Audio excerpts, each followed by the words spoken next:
السلام عليكم ورحمة الله وبركاته. ازيكم يا حبايبي؟ عاملين ايه؟ يا رب دايما تكونوا بخير. صلوا على النبي يا جماعة. قبل ما نبدأ الفيديو اعملوا متابعة على القناة ودوسوا لايك واكتبوا لي تعليق حلو كده.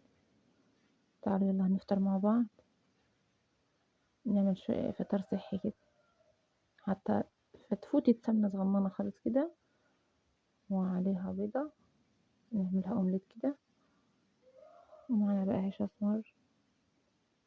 الواحد الصراحة تعب من اكل الحاجات اللي مش مفيدة خالص، عكت على دماغه قوي يعني.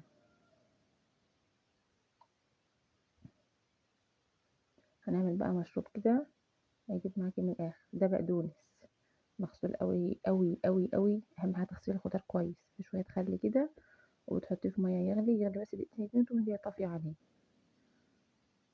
نحط بقى شويه خضار مشكل كده وعيش اسمر طبعا.